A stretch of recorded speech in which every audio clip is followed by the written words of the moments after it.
Good morning class fourth. बच्चों आज हम क्लास फोर्थ में आपकी जो कोर्स बुक है उसी का लेसन 2 पढ़ाएंगे। तेनालीराम, ये देखिए ये आपका लेसन है, ये दिया है आपका पेज नंबर 18 पे। ये देखिए यहाँ से लेसन शुरू हो रहा है। चलिए बच्चों से पहले हम आपको इसकी वर्ड नहीं बना देते हैं। मनोरंजन मीन्स होता है बच्चों मन को खुश करना। संपन्न मीन्स होता है धन धान से युक्त धनी। चर्चा मीन्स होता है किसी विषय पर बातचीत। इच्छुक मीन्स होता है बच्चों इच्छा करने वाला या चाहने वाला। अनुमति मीन्स होता है बच्चों आज्ञा। हर्षपूर्वक मीन्स होता है खुशी से। ईर्ष्या मीन्स होता है जलन और आश्वासन मीन्स होता है दिलासा। इसके बाद है बच्चों ध्यान रखिए, आभूषण मीन्स होता है गहना। मायका मीन्स होता है माँ का घर। सेंध लगाना मीन्स होता है बच्चों चोरी के उद्देश्य से दीवार में छेद करना। खट्टा मीन्स होता है बच्चों शक या संदेह। भले मनुष्य मीन्स होता है बच्चों अच्छे आदमी या भले मनुष्य। सिर पर पाँव रखकर भागना मतलब होता है बच्चों जान बचाकर भागना। चलिए हम आपको इस लेसन के बारे में बताना शुरू करते हैं। बच्चों ये तेनालीराम के बारे में है लेसन। ये तेनालीराम कितने बुद्धिमान थे, उनकी बुद्धिमत्ता से रिलेटेड ये लेसन है। चलिए हम आपको पढ़ाना शुरू करते हैं। बच्चों आप लोग जानते होंगे कि तेनालीराम एक बहुत ही बुद्धिमान व्यक्ति हुए हैं अपने समय में। जैसे आप बीरबल का नाम आपने सुना होगा, वैसे तेनालीराम थे। तेनालीराम जो थे बच्चों वो विजयनगर एक राज्य था, उसके ये क्या थे, वहाँ के जो राजा थे, राजा कृष्णदेव राय, वो उनके दरबार में ये क्या थे, एज ए विदूषक ये वहाँ पे थे। ये अपनी बुद्धिमत्ता से राजा को जो है बहुत ही प्रसन्न कर लेते थे। तो राजा जो है इन्हें कुछ न कुछ इनाम इनको दिया करते थे। चलिए हम आपको बताना शुरू करते हैं इसमें है क्या। एक दिन जो है राजा जो है अब वो खुश होकर तेनालीराम को मोतियों का हार देते हैं। हमने आपको पहले बताया कि जो राजा थे वो कुछ न कुछ उनको देते थे, तो उन्होंने खुश होकर तेनालीराम को मोतियों का हार दिया था। और तेनालीराम को ऐसी चतुराई और बुद्धिमानी के लिए इनाम मिलते ही रहते थे। तेनालीराम हंसी मजाक करके दरबार में लोगों का क्या करते थे, मनोरंजन करते थे। और राजा जो है किसी बात पसंद होते तो उन्हें भारी भरकम इनाम देते, जैसे कभी सोना चांदी और हीरे भी उनको मिल जाते थे। तेनालीराम बच्चों ये इनाम पाकर बहुत ही संपन्न हो गए थे, मतलब धनी हो गए थे। जब राजा उन्हें इतने इनाम देते थे तो तेनालीराम क्या हुए थे, उन इनामों को पाकर क्या हो गए थे, बहुत धनी हो गए थे। बच्चों तेनालीराम का परिवार जो था वो गाँव में रहता था और वहाँ पे इस बात की जो चर्चा होती थी कि तेनालीराम जो है वो सबसे धनी, उस गांव के सबसे धनी क्या है, व्यक्ति हैं। इस चक्कर में कुछ संदिग्ध लोग जो हैं वो उनके घर के आसपास चक्कर लगाने लगे, मतलब चोरी के इरादे से कुछ लोग उनके घर के आसपास चक्कर लगाने लगे। तो तेनालीराम की पत्नी ने तेनालीराम को संदेश भिजवाया कि आप शीघ्र ही घर वापस चले आए। तो तेनालीराम ने बच्चों राजा से आज्ञा मांगी कि मुझे घर आने की अनुमति दीजिए। तो राजा ने भी जो है उनको अनुमति दे दी। बच्चों तेनालीराम जब घर पहुंचे तो उनकी पत्नी ने बताया कि आप इतने जो है धनवान हो गए हैं, जिस कारण कुछ लोग आपसे जो है क्या करने लगे, ईर्ष्या करने लगे, मतलब जलन रखने लगे हैं। और वो चोरी के इरादे से जो है घर के आसपास क्या होने लगे हैं, घूमने लगे हैं। इस डर के कारण हम खेत की सिंचाई भी करने भी नहीं जा पा रहे हैं। बच्चों उनका खेत जो रहता है वो मतलब सिंचाई लोग तेनालीराम की पत्नी नहीं करवा पाती क्योंकि घर को अकेला वो कैसे छोड़े। इस चक्कर में वो उनके खेत भी सूखे जा रहे हैं, मतलब फसल जो थी वो भी सूखी जा रही थी। तो वही उनकी पत्नी तेनालीराम को बताती है कि मैं कैसे जाऊँ घर को अकेला छोड़कर। तो तेनालीराम अपनी पत्नी को आश्वासन देते हैं कि वो घबराए नहीं, अब वो आ गए हैं तो कोई न कोई उपाय वो जरूर सोचेंगे, इस विषय को पे वो कुछ न कुछ जरूर सोचेंगे। तो तेनालीराम की पत्नी कहती क्या है कि क्यों ना हम अपने जितने भी गहने हैं वो अपने मायके में रखा है। मायका मतलब बच्चों आप लोगों का ननिहाल, जिसे आप नानी घर कहते हैं, मम्मी की माँ का घर। तो वो क्या होता है, मतलब मायका उसी को बोला जाता है। तो तेनालीराम की पत्नी वही कहती है कि क्यों ना हम मायके में इस गहने को रख देते हैं, वहाँ के लोग बहुत अच्छे हैं, मेरे गहने की क्या करेंगे, हिफाजत पूर्वक करेंगे। तो तेनालीराम की जो बातचीत होती है बच्चों को चोर जो है कैसे दीवार में कान लगाकर क्या करते हैं, सुनते रहते हैं। तो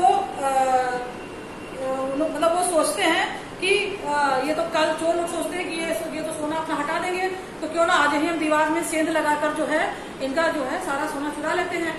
बच्चों सेंध लगाना होता है ना, दीवार में बड़ा सा छेद करते हैं, उसी के जरिए, पूरी दीवार नहीं तोड़ते, दीवार में बड़ा सा छेद करते हैं, उसी के जरिए जो घुस के लोग दूसरों के घरों में चोरी करते हैं।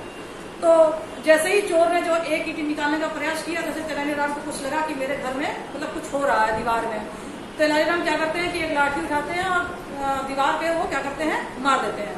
तो चोर जो होते हैं वो भाग जाते हैं कि पति जो है वो क्या बोलते हैं, जग रहे हैं, इसलिए वो क्या हुए, भाग गए।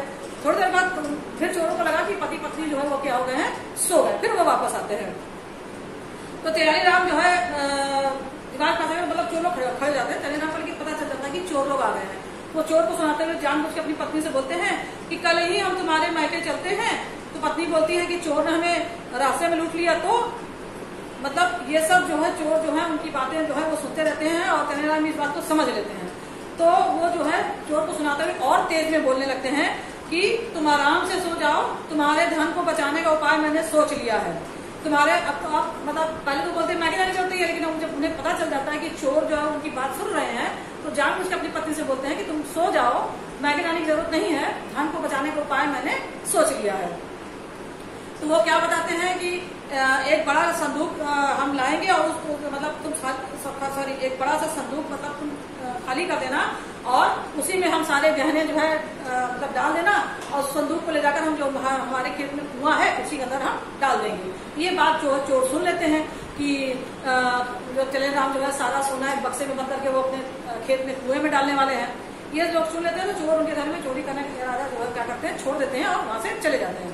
सुबह सुबह बच्चों तेनालीराम क्या करते हैं कि वो जो है अपना जो है नहीं सॉरी दूसरे दिन शाम को मतलब चोर सुन के चले जाते हैं।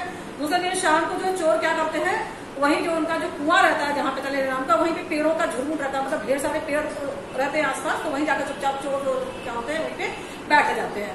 और तब तक उन्हें दिखता है कि तेनालीराम जो है एक संदूक को उठाए जो है वो लेकर चले आ रहे हैं 2 मजदूरों के साथ और वो संदूक जो है वो कुएं में डलवा देते हैं। छपाक से आवाज होती है, आप लोग जानते हैं कि कुएं में जब कोई चीज आ जाता है तो पानी की आवाज होती है, तो छपाक से आवाज होती है तो चोर समझ जाते हैं कि मतलब देख भी लेते हैं और समझ भी लेते हैं कि लोग जो है संदूक जो है वो कुएं में डाल दिए हैं। इसके बाद क्या करते हैं तेनालीराम जो है कुछ देर तक रुके रहते हैं, फिर कुएं के सामने खड़े होकर कहते हैं मतलब सुनाने के लिए जानबूझ के चोर को कि कुएं भाई हमारे धन का ध्यान रखना। फिर वो वहां से चले जाते हैं। चोर जैसे ही वो जाते हैं चोर तुरंत आते हैं और बाल्टी और रस्सी लेकर और कुएं से पानी निकालना शुरू करते हैं। जब वो कुएं से पानी निकालते हैं तो वही तेनालीराम के खेत में से करके डालते जाते हैं, कुएं से पानी से निकालते हैं और वो खेत में डाले जाते हैं। बच्चों ऐसा करते करते उनको सुबह हो जाती है लेकिन संदूक उनको नहीं मिलता है और जो पानी निकाल के तेनालीराम के खेतों में चोर लोग डालते रहते हैं उससे खेत भी क्या होते हैं तेनालीराम के सिंच जाते हैं, मतलब खेतों में पानी पहुंच जाता है।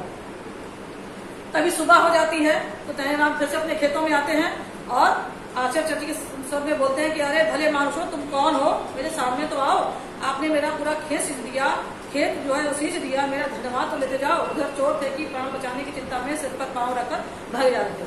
मतलब बच्चों समझ में आया उन्होंने क्या किया था, संदूक में जो है थोड़ा सा ईटा पत्थर डाल के वो संदूक जो है कुएं में डाल दिया था। चोर को लगा कि तेनालीराम जो है वो आभूषण जो है भरा संदूक जो कुएं में डाल दिए हैं, तो चोर जो है वो निकालने के चक्कर में उनका पूरा खेत सींच डालते हैं, उनका खेत भी सींच जाता है और उनका जो है क्या नाम से सोना भी बच जाता है। तो तेनालीराम ने अपनी बुद्धि से क्या किया, दोनों काम करवा लिए। तो बच्चों यही है तेनालीराम, मतलब वो बहुत ही बुद्धिमान थे।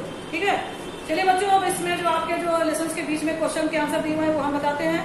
बच्चों ये देखिए सबसे पहला क्वेश्चन आपको यहाँ दिया हुआ है, मतलब पेज नंबर 18 पे, तेनालीराम को किस विशेषता के कारण इनाम मिलते थे? तो बच्चों इसका आंसर होगा तेनालीराम को उनकी बुद्धिमत्ता और हाजिर जवाबी के लिए इनाम मिलते थे। सेकंड क्वेश्चन दिया है बच्चों पेज नंबर 19 पे, ये देखिए किसमें है, तेनालीराम की पत्नी को किस बात का डर था? तो तेनालीराम की पत्नी को उनके घर में अपने घर में चोरी होने का डर था। थर्ड क्वेश्चन दिया है बच्चों, ये देखिए पेज नंबर 20 पे, इसमें क्या है, चोर ने चोरी करने के लिए क्या तरीका सोचा? तो बच्चों इसका आंसर होगा कि चोर ने चोरी करने के लिए कुएं से संदूक निकालने का तरीका सोचा, मतलब उन्होंने रस्सी और बाल्टी से पानी निकालकर संदूक से कुएं से संदूक निकालने का तरीका सोचा। चलिए बच्चों अब नेक्स्ट वीडियो में हम आपको इसी लेसन की जो लिटरेचर और लैंग्वेज एक्सरसाइज है वो हम आपको नेक्स्ट वीडियो में पढ़ाएंगे।